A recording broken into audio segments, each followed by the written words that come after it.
On their return, the apostles told Jesus all they had done.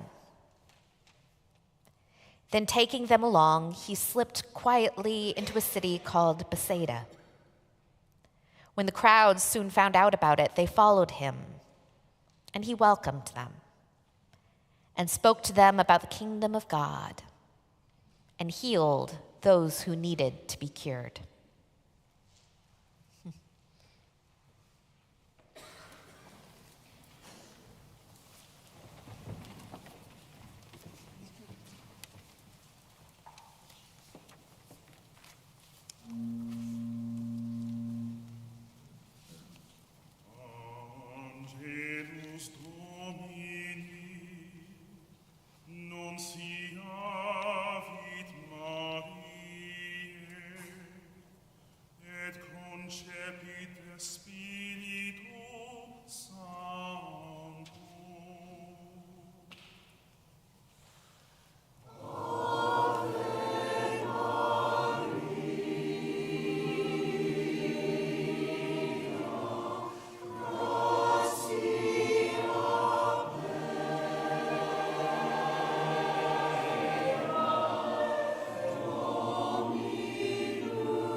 I was with a meeting of pastors in this last week. And one of them named that he had found it life-changing to realize you didn't need to be sitting down quietly in a chair to pray.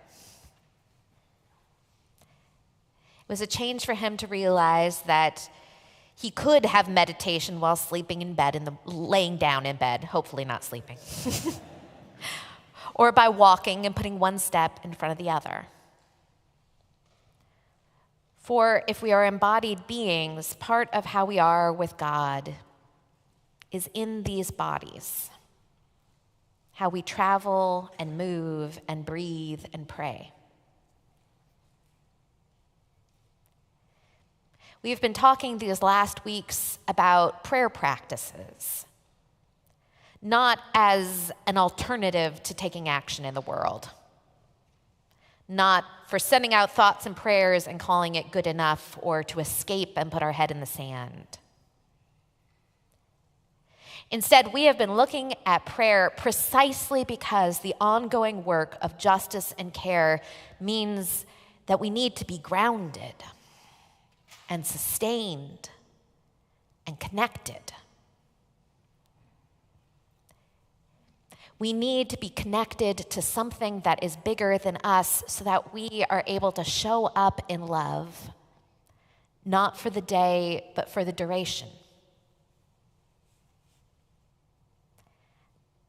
Which brings us today to the labyrinth, or what it means to journey in prayer. So, we're going to take a journey in our imaginations, all the way to France, to Chartres Cathedral, where there is a labyrinth that is around 42 feet wide, inlaid on the stone floor of the cathedral. In the Middle Ages, a number of cathedrals had labyrinths created in the floor, and this one is from the 13th century. Now, you may know labyrinths from Greek myths or David Bowie.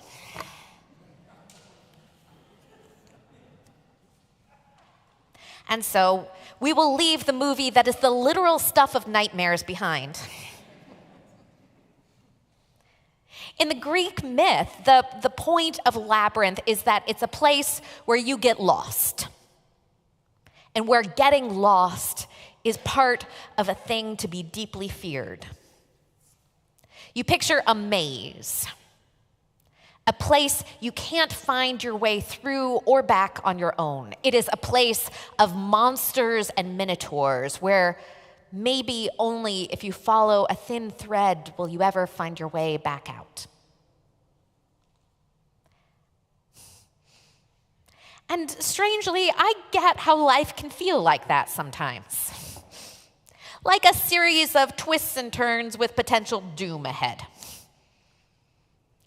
A place where we don't know where we are and we don't know where we're going, where we meet a container of sorts that can hold me, that I know there's a beginning and an end. And it often means like something else for me along the way. I love labyrinths in part because seeing them in public feels like an invitation to move and be quiet and to notice what comes up in my body and to notice